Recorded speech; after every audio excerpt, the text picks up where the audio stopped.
Well, I was directly there and involved in that incident. So, yeah, it does have something to do with me because if I can't find any verifiable record that that happened, then that's strange and it makes me believe that you guys are running some sort of psyop or some sort of fakery. You're not just going to find information like that on the internet. Well, Zillow's public Zillow has records of who owned that house. Who cares? Man, it doesn't show that you own that house. Who cares? I have the paperwork. I know for myself. I Well, don't there's need you you don't to have give any me. receipts. You don't have any receipts. I don't need you. I don't need to verify anything from the Uh, state.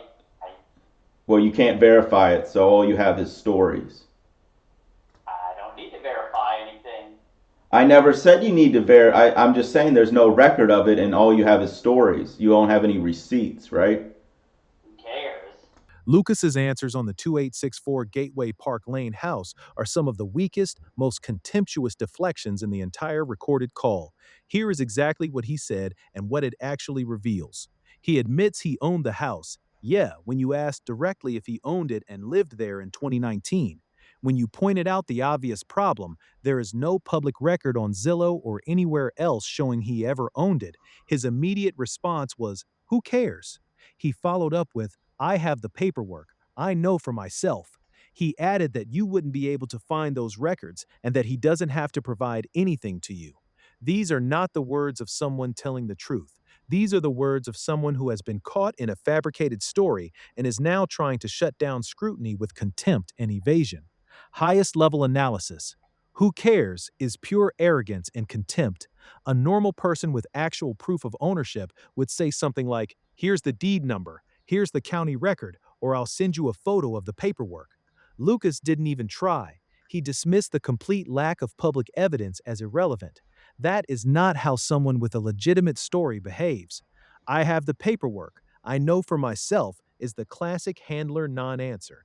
It sounds like an admission on the surface, but it offers zero verifiable proof.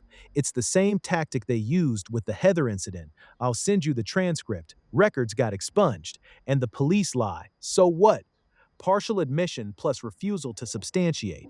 Claiming you wouldn't be able to find those records is another deflection. Public real estate records, deeds, tax assessments, sales history are not secret.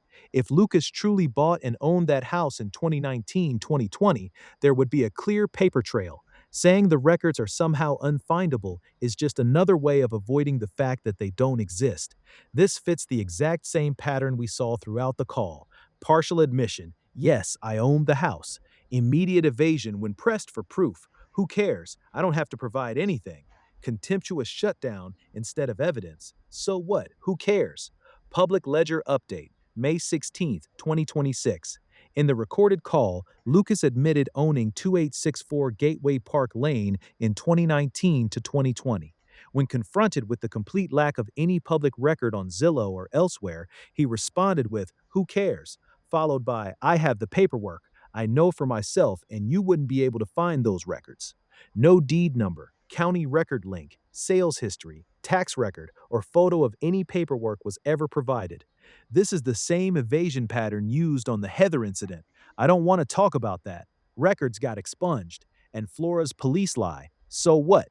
Pattern confirmation. Handlers use partial admissions combined with contemptuous deflections and unverifiable claims to avoid providing actual evidence. The "who cares" response is especially revealing of the dismissive, non genuine nature of the entire manufactured family Heather psyop story. These answers are objectively terrible. They don't hold up under even basic scrutiny, and they make the whole "Lucas owned the house during the Heather incident" narrative look fabricated.